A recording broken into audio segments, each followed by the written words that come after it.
আসসালামু আলাইকুম রহমতুল্লাহি ওয়া বারাকাতুহু। স্বাগতম প্রত্যেককে আমার চ্যানেলে। আমি হিমেল রানা সাকলাইন। প্রিয় শিক্ষার্থী বন্ধুরা, আজকে বরাবরের মতো উপস্থিত হয়েছি অজানা রাশির জগৎ অধ্যায় 8 ষষ্ঠ শ্রেণী এর 32তম পর্ব নিয়ে। তাহলে শুরু করছি। তো প্রিয় শিক্ষার্থী বন্ধুরা, আজকের যে আলোচনার যে বিষয়বস্তু তা হচ্ছে অনুশীলনীর 5 নং প্রশ্ন, প্রথম রাশি থেকে দ্বিতীয় রাশি বিয়োগ করো। তো তোমাদের এর পূর্বে আমি 4 নং প্রশ্নের সমাধান দেখিয়েছিলাম, যে সেখানে যোগ ছিল এবং আমি দুই পদ্ধতিতে দেখাইছিলাম এবং তোমাদের কাজ দিয়েছিলাম যে আমি শুধু একটা পদ্ধতি দেখাচ্ছি, তোমরা দ্বিতীয় পদ্ধতিতেও যোগটা করবা। তো আজকেও আমি তোমাদের এই 5 নং প্রশ্নে প্রথম রাশি থেকে দ্বিতীয় রাশির বিয়োগ আমি করে দেখাবো দুই পদ্ধতিতে। এবং একটা পদ্ধতি হচ্ছে পাশাপাশি বিয়োগ, আর একটা পদ্ধতি হচ্ছে উপর নিচ, এবং বাকিগুলো এক পদ্ধতিতে দেখাবো। তোমরা কি করবা, যেগুলো এক পদ্ধতিতে দেখাবো সেগুলো আবার তোমরা দ্বিতীয় পদ্ধতিতেও দেখাবে। তো প্রথম পদ্ধতিটা হচ্ছে, প্রিয় শিক্ষার্থী বন্ধুরা, তো আমরা লিখলাম যে প্রথম পদ্ধতি। তো প্রথম পদ্ধতি যেটা, সেটা হচ্ছে যে 12a প্লাস 23b, এটাকে আমরা ব্র্যাকেটে নিব, মাইনাস দ্বিতীয় রাশি লিখব। দ্বিতীয় রাশি কি? 7a minus 2b। তো 7a মাইনাস 2b এটা হচ্ছে প্রথম রাশি, এটা হচ্ছে দ্বিতীয় রাশি। প্রথম রাশিটাকে বন্ধনীতে নেব এবং দ্বিতীয় রাশিটাকেও বন্ধনীতে নেব। নেওয়ার পর আমরা বন্ধনী তুলে দেব, যে 12a প্লাস 23b প্লাসে মাইনাসে মাইনাস 7a মাইনাসে মাইনাসে প্লাস 2b। তো এখন আমরা কি করব, যে a গুলোকে আলাদা করব এবং b গুলোকে আলাদা করব, তাহলে আমাদের সুবিধা হবে। 12 এর সাথে আমরা মাইনাস 7a নেব, আবার প্লাস 23b এর সাথে আমরা প্লাস 2b নেব। তো দেখো প্রিয় শিক্ষার্থী বন্ধুরা, এখানে প্লাস হচ্ছে 12টা এবং মাইনাস হচ্ছে 7টা। প্লাস কিন্তু বেশি, মাইনাস কিন্তু কম। তাহলে 12টা থেকে আমরা যদি 7টাকে বাদ দিই, তাহলে এখানে পাবো আমরা 5b, এবং 23b প্লাস 2 প্লাস, তাহলে 23b এর সাথে যদি 2b আমরা যোগ করি, তাহলে আমরা পাবো 25v। তো এটি হচ্ছে আমাদের নির্ণীয় বিয়োগফল। এবার আমি দ্বিতীয় যে পদ্ধতিটি দেখাবো, দ্বিতীয় পদ্ধতি বলতে এটাকে বিকল্প পদ্ধতি বলা হয়। তো এই বিকল্প পদ্ধতিতে কি রকম হবে, উপর নিচ বিয়োগ, যে 12a প্লাস 23b, এটাকে সদৃশ আকারে আমরা লিখব, যে 7a মাইনাস 2v। তবে তোমাদের মনে রাখতে হবে, যখন আমরা প্রথম রাশি থেকে দ্বিতীয় রাশি বিয়োগ করব, তখন দ্বিতীয় রাশির কিন্তু চিহ্ন পরিবর্তন করতে হবে। যেমন 7 এর সামনে প্লাস আছে, আমরা এর সামনে মাইনাস দেব, 2b এর সামনে মাইনাস আছে, এর নিচে আমরা প্লাস দেব। তার মানে দ্বিতীয় রাশির চিহ্ন পরিবর্তন করে নিয়ে তারপর বিয়োগ করতে হবে। তো 12টা a প্লাস, আর এর তো প্লাস থেকে মাইনাস হয়ে গেল, তাই না? তাহলে মাইনাস হচ্ছে 7টা, তাহলে 12টা থেকে যদি আমি 7টা বাদ দিই, তাহলে আমার 5টা a থাকতেছে প্লাস। এরপরে দেখো, প্লাস হচ্ছে 23b, এ মাইনাস থেকে প্লাস হইল 2b, তাহলে 23b এর সাথে যদি আমরা 2b যোগ করি, তাহলে প্লাস কি হবে, 25v। অ্যান্সার কিন্তু সেম আসছে কিনা? তো এই হচ্ছে পদ্ধতি 1 এবং পদ্ধতি 2। এই পদ্ধতি, এটা হচ্ছে প্রথম পদ্ধতি, আর এটা হচ্ছে বিকল্প পদ্ধতি। তবে এই নিয়মে তোমরা যদি করো, তাহলে ভুল হওয়ার সম্ভাবনা একটুও নাই। এভাবেও যদি ভালো মতো বুঝতে পারো, তো আমি আশা করি যে অঙ্ক ভুল হওয়ার কোনো সম্ভাবনা নাই। তবে দুইটা পদ্ধতি আমার কাছে সহজ লাগে। তোমরাও যদি নিয়মিত এগুলো চর্চা করো, তাহলে তোমাদেরকেও এগুলো সহজ লাগবে আমি আশা করি। তো এখন আমি 2 নং প্রশ্নের সমাধান করে দিচ্ছি, প্রিয় শিক্ষার্থী বন্ধুরা। তো 2 নং প্রশ্নটি হলো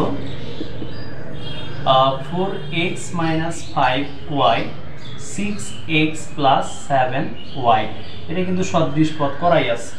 তো আমরা নিচের চিহ্নের পরিবর্তন করব, এর সামনে প্লাস আছে মাইনাস, এর সামনে প্লাস আছে মাইনাস। তো এখানে মাইনাস কিন্তু প্লাস 6x থেকে মাইনাস হয়ে গেল, যেহেতু আমরা প্রথম রাশি থেকে দ্বিতীয় রাশি বিয়োগ করছি, কাজেই দ্বিতীয় রাশির চিহ্ন পরিবর্তন করতে হবে। তাহলে মাইনাস 6টা এবং প্লাস হচ্ছে 4টা, তাহলে মাইনাস 6টা থেকে যদি আমরা প্লাস 4টাকে বাদ দিই, তাহলে এখানে কিন্তু আমাদের মাইনাস 2টা x থাকতেছে।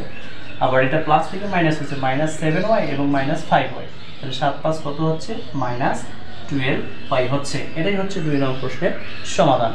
এবারে আমরা 3 নং প্রশ্নের সমাধান করব। তো 3 নং প্রশ্নটি হচ্ছে 10x plus 5 Y plus 20z। তো এটা কিন্তু সদৃশ করা আছে যে minus 9x plus 4y plus 25z। তো এটাকে যদি আমরা এখন বিয়োগ করি তাহলে আমাকে নিচের রাশির চিহ্ন পরিবর্তন করতে হবে। মাইনাস আছে প্লাস দিব, প্লাস আছে মাইনাস দিব, প্লাস আছে মাইনাস দেব। তো মাইনাস থেকে প্লাস 9টা আর প্লাস আছে 10টা, তাহলে 10 আর 9 কত হচ্ছে? 10 আর 9 19x। এরপরে দেখো প্লাস হচ্ছে 5টা, প্লাস থেকে সে মাইনাস হয়ে গেল 4টা, তাহলে 5টা প্লাস ওয়াই থেকে 4টা মাইনাস ওয়াইকে যদি আমি বাদ দিই তাহলে আমার প্লাস থাকবে একটা ওয়াই। এরপরে দেখো 20টা এখানে প্লাস জেড এবং প্লাস থেকে মাইনাস হয়ে গেল 25টা জেড, তাহলে আমি যদি মাইনাস 25টা থেকে প্লাস 20টা জেডকে বাদ দিই তাহলে আমার আরও মাইনাস থাকবে 5টা জেড। তো এটাই হচ্ছে 3 নং প্রশ্নের সমাধান। তো এবারে আমরা 4 নং প্রশ্নের সমাধান করব। তো 4 নং প্রশ্নটা কি? 5px plus 8qy minus 14rz। এরপরে হচ্ছে মাইনাস 11qy, এটাকে সদৃশ আকারে লিখতে হবে, যেমন আছে তেমনই করলে ভুল হওয়ার সম্ভাবনা থাকবে। এরপর হচ্ছে মাইনাস 7px প্লাস 9। তো এইখানে দেখো যে এখানে কিন্তু rz আছে, কিন্তু এখানে দেখো যে crz আছে, তার মানে এই পদটার সাথে কিন্তু সদৃশ্যতা নাই। এই জন্য আমরা সাইডে লিখব যে প্লাস 9crz। যেহেতু এটার সাথে এই পদটার কোনো মিল নাই, এটা বিসদৃশ, কাজেই এই পদের থেকে আমি পাশে লিখলাম প্লাস 9crz। এখন আমরা বিয়োগ করব। তো বিয়োগের বেলায় চিহ্নের পরিবর্তন করতে হয়, প্লাস মাইনাস থেকে প্লাস, মাইনাস থেকে প্লাস, প্লাস থেকে মাইনাস, প্লাস থেকে মাইনাস। তো দেখো এখানে মাইনাস থেকে প্লাস হয়ে গেল 7px এবং প্লাস আছে 5px, তাহলে 7 5 কত হচ্ছে? 7 5 হচ্ছে 12px। এখানে হচ্ছে প্লাস 8qy এবং মাইনাস থেকে প্লাস 11qy, তাহলে 11 আর 8 মিলে হচ্ছে প্লাস 19qy। তো আশা করি প্রিয় শিক্ষার্থী বন্ধুরা বুঝতে পারতেছো। তো এখানে হচ্ছে মাইনাস 14টা, আর এখানে দেখো প্রিয় শিক্ষার্থী বন্ধুরা এখানে তো চিহ্ন পরিবর্তন হচ্ছেই না, কারণ এখানে হচ্ছে মাইনাস 14rz, তাহলে আমরা ওইটাকেই লিখবো যে মাইনাস 14rz। আর এটা যদি প্লাস থেকে মাইনাস হয়েছে তা আমরা মাইনাস 9crz লিখবো। তো এটা অবশ্যই মনে রাখবা, প্রথম রাশি থেকে দ্বিতীয় রাশির শুধু চিহ্ন পরিবর্তন হয়। এই পরিবর্তনটা পরে তুমি যদি যোগ বিয়োগ করো তাহলে কিন্তু তোমার নির্ণীয় বিয়োগফল বের হয়ে যাবে। তো এটাই হচ্ছে আমাদের 4 নং প্রশ্নের সমাধান। এবারে সর্বশেষ যে প্রশ্নটির সমাধান করব তা হচ্ছে 5 নং প্রশ্নের সমাধান। আর এই 5 নং প্রশ্নটি হচ্ছে 20x minus 5y plus 30z। তো এটার সাথে আমি দেখো এখানে কিন্তু সদৃশ করা নাই, আমাকে x আগে নিতে হবে। তো 4x minus 9y plus 15z। আমাকে কি করতে হবে প্রিয় শিক্ষার্থী বন্ধুরা? প্রথম রাশি থেকে দ্বিতীয় রাশি বিয়োগ করতে হবে। প্রথম রাশি থেকে দ্বিতীয় রাশি বিয়োগ করতে হলে দ্বিতীয় রাশির চিহ্ন পরিবর্তন করতে হয়। এর সামনে প্লাস আছে, মাইনাস নিলাম, মাইনাস আছে, প্লাস নিলাম, প্লাস আছে, মাইনাস নিলাম। তো এখন দেখো এখানে হচ্ছে 20টা প্লাস এক্স আর মাইনাস হচ্ছে 4টা, তাহলে 20টা থেকে যদি আমি 4টা বাদ দিই তাহলে আমার 16টা প্লাস এক্স এখনও থাকবে। এরপরে দেখো মাইনাস থেকে প্লাস 9টা হয়ে গেছে, মাইনাস আছে 5টা, তাহলে প্লাস 9y থেকে যদি আমি মাইনাস 5y-কে বাদ দিই তাহলে প্লাস আমার থাকবে 4y। এরপরে দেখো প্লাস হচ্ছে 30z মানে 30টা জেড, আর প্লাস থেকে মাইনাস হয়ে গেল 15টা, তাহলে 30টা থেকে 15টা যদি বাদ দিই তাহলে আমার আরও থাকবে প্লাস 15z। তো এটি হচ্ছে আমাদের সর্বশেষ যে 5 নং প্রশ্নটি ছিল, প্রথম রাশি থেকে দ্বিতীয় রাশি বিয়োগ। তো এটি হচ্ছে প্রথম রাশি থেকে দ্বিতীয় রাশির বিয়োগফল। তো প্রিয় শিক্ষার্থী বন্ধুরা, একটা কথা আমি বারবার বলতে চাই, তোমরা যখন বিয়োগ করবা, প্রথম রাশি থেকে দ্বিতীয় রাশি যখন বিয়োগ করবা তখন অবশ্যই তোমরা খেয়াল রাখবে যে প্রথম রাশি থেকে দ্বিতীয় রাশি বিয়োগ করার সময় দ্বিতীয় রাশির চিহ্নের পরিবর্তন করে নিবা। এটা যদি ভুল করো, মানে পরিবর্তন না করে যদি বিয়োগ করো তাহলে ভুল হওয়ার সম্ভাবনা, মানে ভুল তো হবেই।